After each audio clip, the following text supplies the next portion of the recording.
So in today's video, I'm going to be obtaining meta units in anime Vanguards. I haven't played anime Vanguards in months, and I mean literal months, since update 1.1 when they released Sukuna. This is something I haven't done on my channel, so if you enjoyed this video and would like to see more, like the video, and I will create a similar video to this one. But other than that, sit back and relax and enjoy the rest of the video.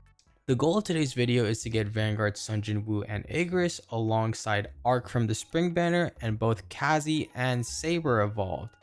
Now, Saber won't be evolved into the Black Tyrant version of her, but we'll get her one step closer as the boss event is still Eren. Our first target is Vanguard's Sunjin Woo and Igris. In order to obtain the most broken unit in the game according to the wiki tier list, we must complete dungeons to get the red key, which has a drop rate of 10%. I soon found out after a while of trying that I needed a better team. My current team just wasn't doing it, and without knowing the issue, I was starting to look for alternatives. Until I found the one team that made this challenge so easy that I didn't need to rely on damage modifiers. Alright, I spent a few more tries on the current dungeon, and I didn't get a lot of clears done because of the team, and I ended up finding a more reliable team, which is Sunjin Woo, Cha, and Ichigo. I had this Ichigo evolved. I don't remember if I had it for footage or not, but I evolved this Ichigo, and we are doing a lot better on clears now. Cha's stats is still a bit bad, but Cha is doing very good in clearing out the dungeons or the early waves and clearing out the early waves, and that was the main issue with the one with Igris instead of Cha.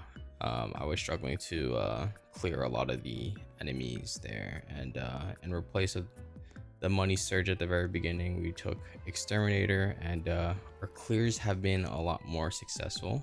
Some of it were success, some of it wasn't. I think the main issue of the Igris team, or the Igris version instead, was money and being able to clear, because money was kind of tight, and getting Igris to upgrade 9 where he does his full AoE is quite expensive. So I decided to replace Igris with Cha, and we've been getting a lot smoother.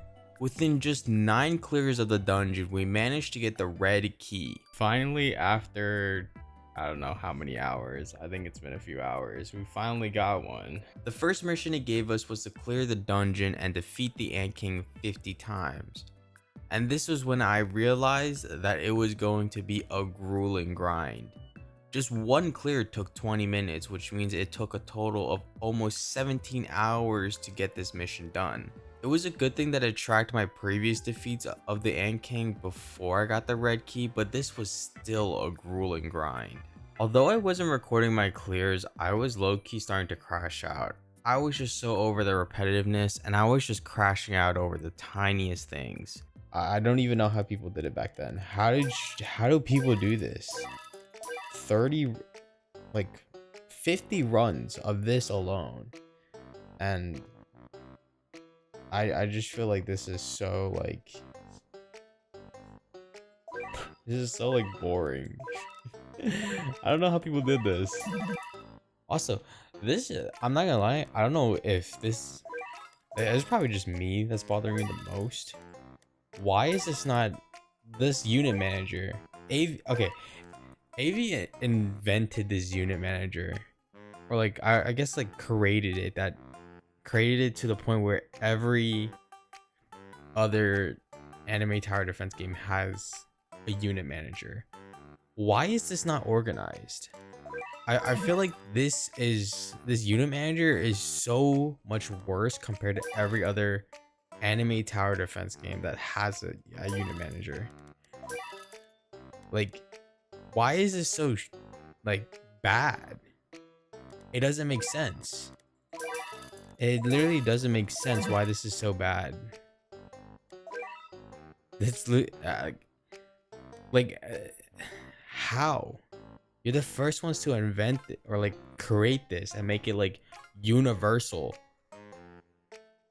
Or is universal even the right word? I mean, I guess, yeah. You made it so universal, but at the same time, it's done so poorly? Why is it that I place a unit, it's in a whole different section? Like, what is this? I even tried to watch something on the side, but it just wasn't doing it. But I had to keep going to get the most broken unit in the game. Alright, after the most grueling 17 plus hours, I would say, for getting the red key and getting everything done in the red key, I can officially say we are almost done. This is the last red ant king, or just ant king, that I have to kill in order to get 50 ant kings killed. This is the last one, and oh my god, after so much time, I finally am done with this dumb fucking quest. And then it's just like the grind is just getting started as well. Like, this was so boring. This is so boring. I just literally just sat here for hours on days. I think it literally took almost a week. I think it took 4 days, because I think I did 10 completions a day, and it took a whopping 4, or not a whopping 4, I think it was 5 actually. I think it took a whopping 5 days to complete this, and it was, oh my god, it was so annoying. But thank god this quest to do this dungeon to kill the Ant King 50 times is finally done. With the most annoying part of this quest done, I had to next sacrifice 30 mythic units. This was pretty easy considering all I had to do was sacrifice exclusive units and extra mythic units I had.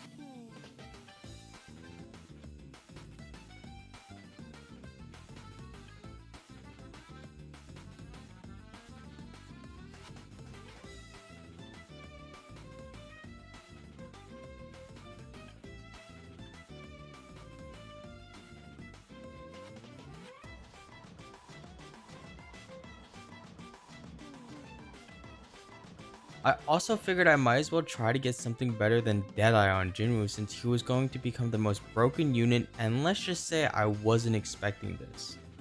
But the play is that I'm going to actually try to get Jinwoo an Erythral or Monarch. I'm hoping for a Monarch. Hopefully. If anything, just go back to a mythic trade. Okay, I just got a Deadeye again, and I don't want to take it as a sign of just keeping it, but I want to try to go again. Hopefully I do not regret this action. I'm hoping for a Monarch. Oh, okay, we got a Monarch. Oh my god, my first Monarch. Holy shit. Getting my first Monarch was something that I wasn't expecting, but I was nonetheless very happy getting it on Vanguard, Jinwoo, and Igris.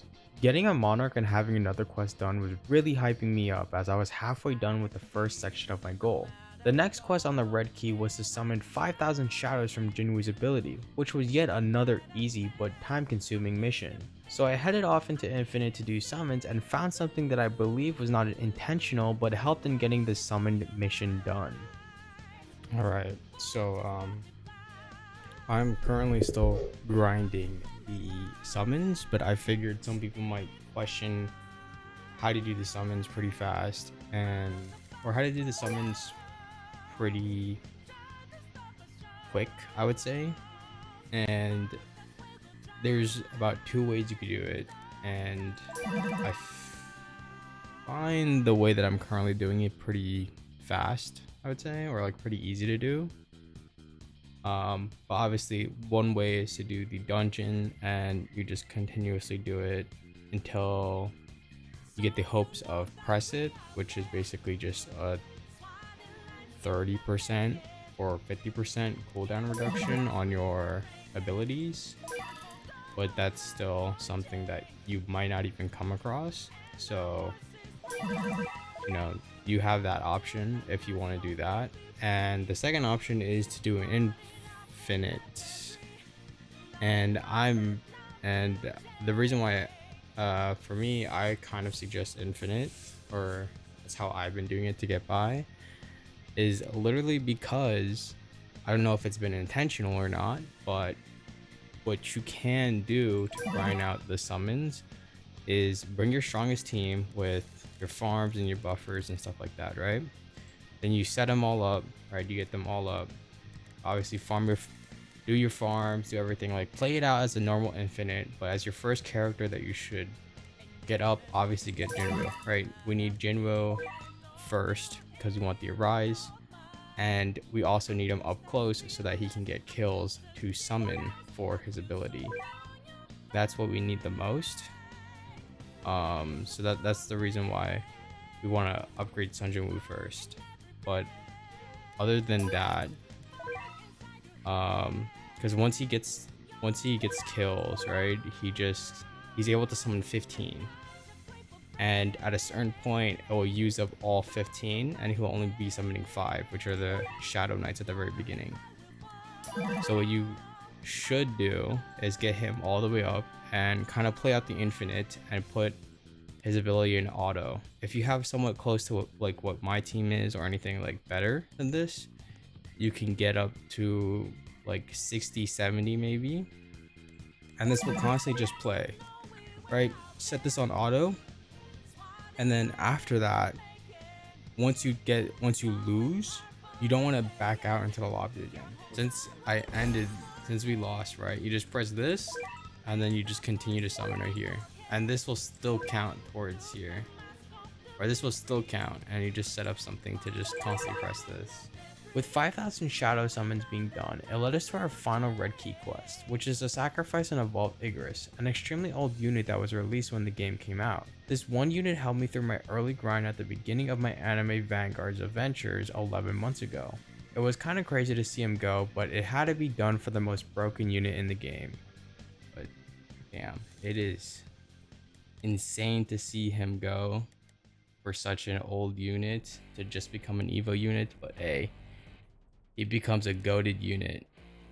Damn, I just realized my Cha has way more. I mean, maybe because Cha was my first character, my first mythic in the game.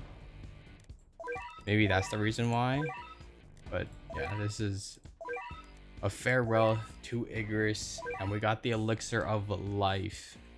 Now we can officially evolve this Jinwoo into the Vanguard Sun Jinwoo and Igris. Oh my god. There's no kills, it seems like, but he's gonna be at a whopping Z+, and godly. Yeah, there we go.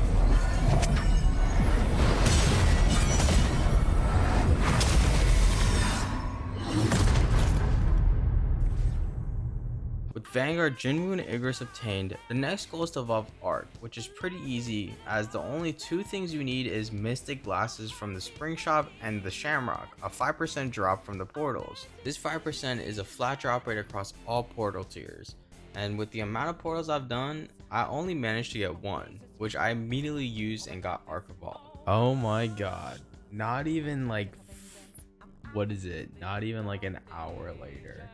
Like literally, I think it was literally like 4 portals later, I finally got one. Let's go. Oh yeah, we have finally gotten a section part 2 of our goal done. We have Arc Evolved. Why is she sideways? There we go. We have Arc Evolved. Let's go.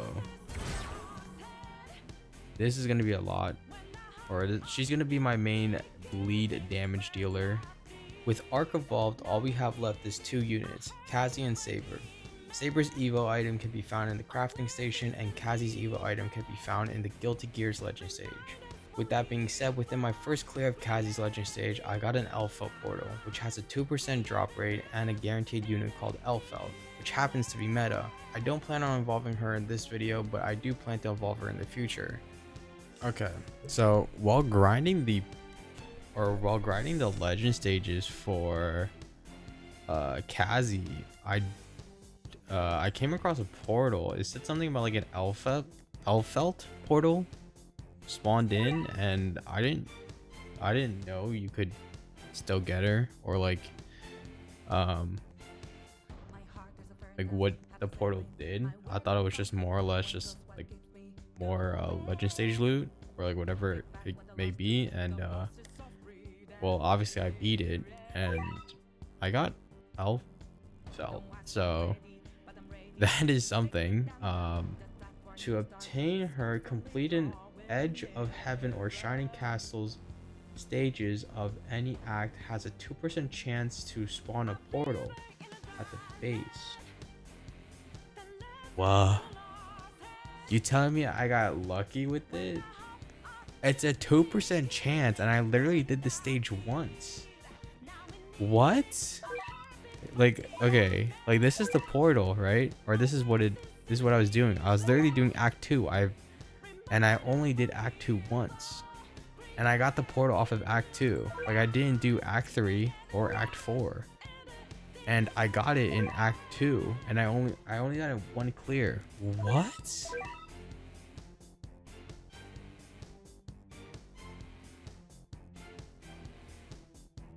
So I started to edit everything down from the footage I had, and I realized I actually lost the footage for when I was reacting to the characters and looking to see what they do. So I'm actually going to do a quick version of that real quick with the units I have. Obviously in this one, you can obviously see I have Saber Alter, so I actually don't have the saber I had in the original. Like, I don't have anything on the saber, but everything that I did on the saber is still here. She just doesn't have a trait, and she doesn't have levels or stats. Everything was kind of transferred over towards the Saber Alter, and with the tier list changing and everything like that, Saber Alter actually became sub meta alongside some of the other units like Arc. I believe that some of these units were actually changed to either sub meta or meta support, like Kazi actually was what's it called? Kazi was actually a meta unit at the time I was recording this and doing this, but with the new summer update, she actually became meta support. And Saber Black Tyrant, or the altered version, actually became sub meta, and with Arc as well, she also became sub meta. But I'm still going to do the original video idea I had, which was kind of react and obtain these meta units. Now they are still meta units, but they're sub meta, so they're not necessarily better than the people in the meta. They just have a few downsides compared to the meta team or the meta units in the meta tier. So I am still gonna do I'm still gonna do my reaction towards what they do off of like what I already did, or off of like everything already. I'm just gonna do like a quick rundown of what they do instead. Or I'm just, like, instead of the reaction, I'm just gonna do a quick rundown. I'm pretty sure most people know what they do, but I'm gonna do like sort of another reaction to it, because I already know what they do, but I do kind of want to see more of like what Arc does specifically. I already know what Kazi and Saber do, obviously. I'm pretty sure a lot of people should know by now. But for the newer people who just got into Vanguards, I guess I don't mind sharing that sense. I do have to get a lot of money for upgrading all these characters because they're somewhat expensive. But let's start with Arc, obviously. So Arc, at the very beginning, she gets True Ancestry as her first passive and gains Bleed. And every time she attacks or gets a takedown, she gets one Bloodthirst stacks. And this basically accounts for Bleed for every 30% of the damage for 6 seconds. And let me just turn on her animations. It's just basically a cube, and she kind of just throws it at him and explodes it. But her next one we don't get until 10, so we kind of have to wait. But it's a really long list. As always, we're just gonna see her animations real quick. Pretty good, pretty cool, pretty cool. I think I'm still impressed with her animations the most. They're pretty cool compared to everybody else's, in my opinion. Okay, now we have this one. This one's pretty cool, in my opinion. I think out of all of her other ones, I think this one's pretty cool. The one at upgrade 8. She like shoots some vines and then like explodes the character, I think. I have no idea. But I think at this point she still applies bleed. Yeah, I saw like a little bleed effect there on the armored enemies. So she still applies bleed.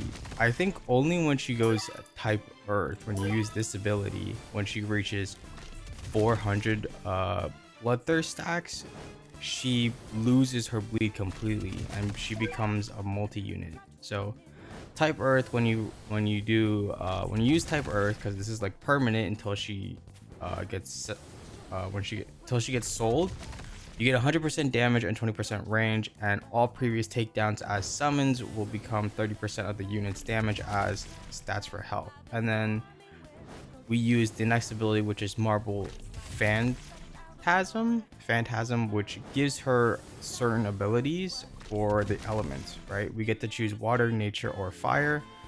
And if we go water, she gets slow. If we get nature, or if we use nature, she uses repulse, and fire is burn, obviously.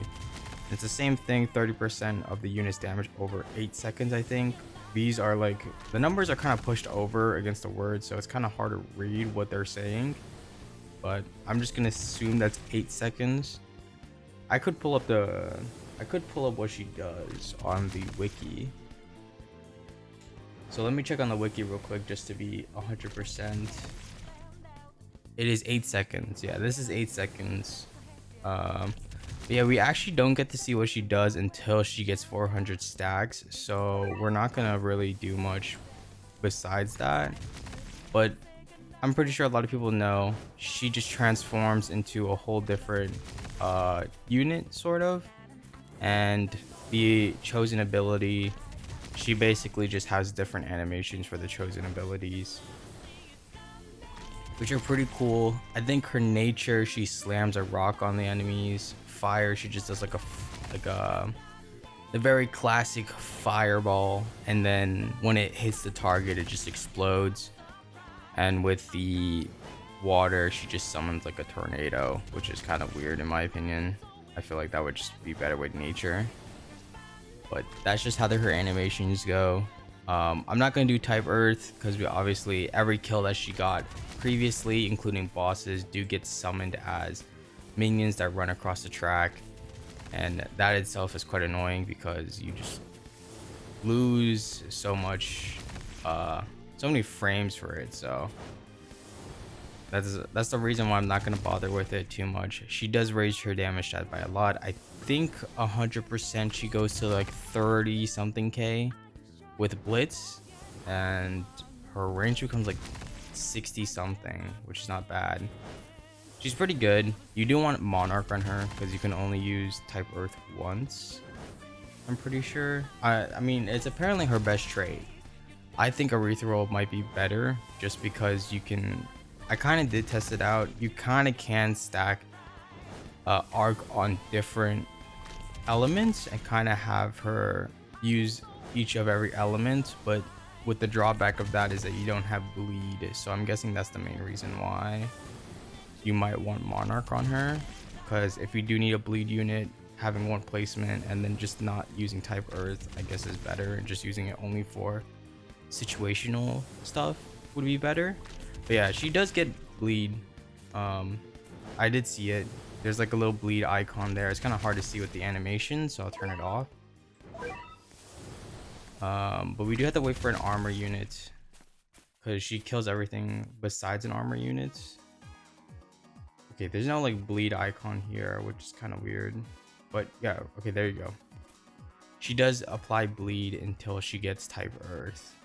So I guess that's the one, I guess that's one good thing about her. She gets bleed all the way until type Earth.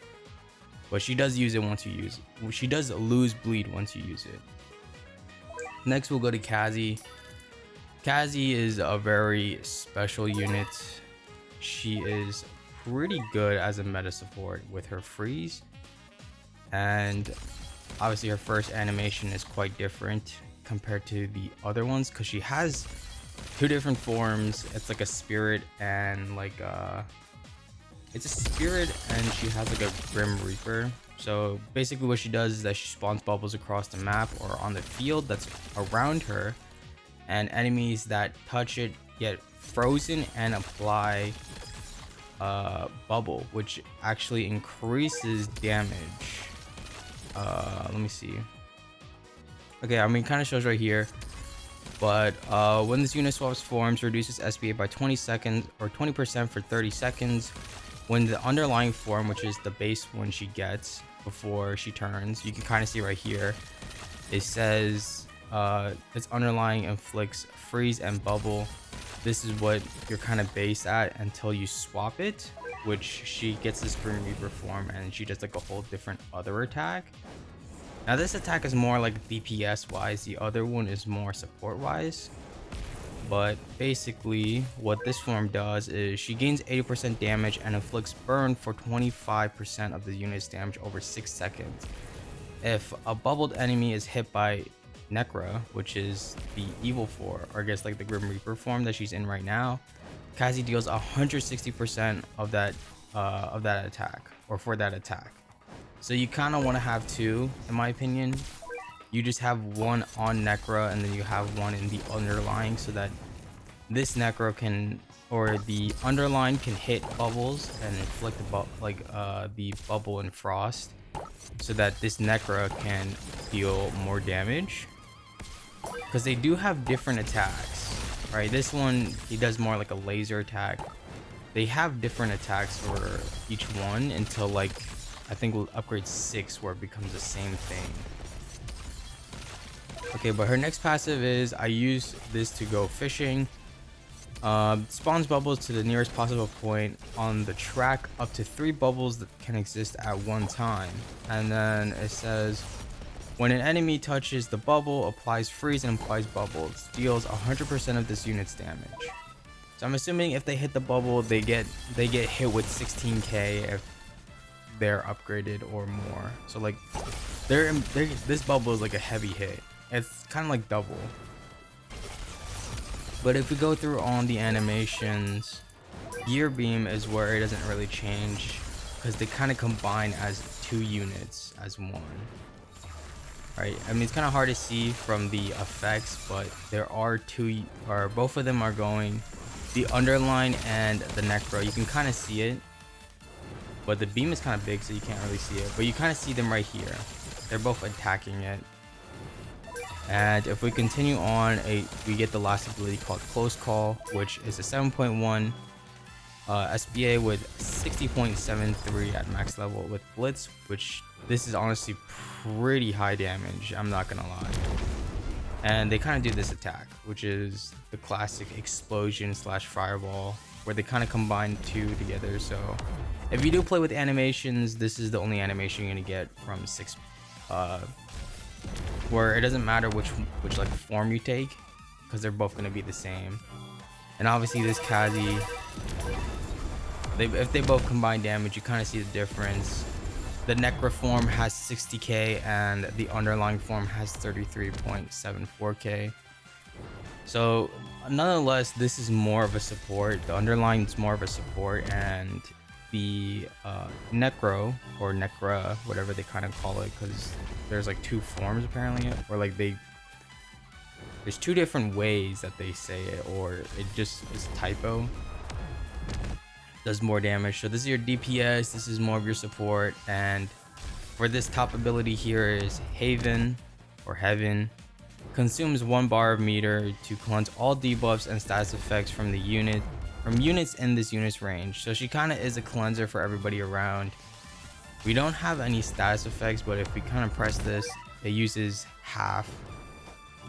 So yeah, you can kind of use this twice in a row, but nonetheless, this is kind of like not the greatest, I would say. I would just suggest using any other unit that's immune to these stuff, or someone that can cleanse it. Kazi is good for doing like both. She's kind of like a support and a DPS built into one, but you really do want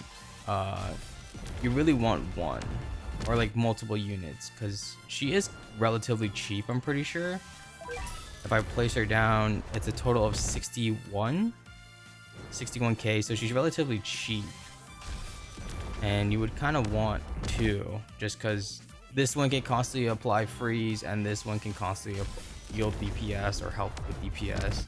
It does seem like that attack is a multi-hit, so that is the one good thing. With that being multi-hit, you can kind of deal with a lot of the like enemies that way. But as you can see, I changed to underline, which decreases damage and stuff like that. Still the same attack that's going on.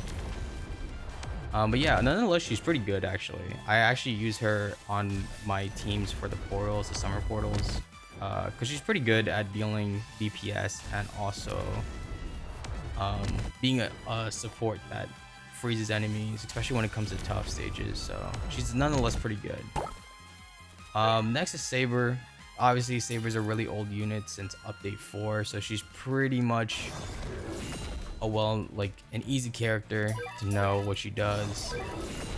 So I'm just gonna go a little bit fast on this one, but you know, she kind of does these attacks, nothing crazy.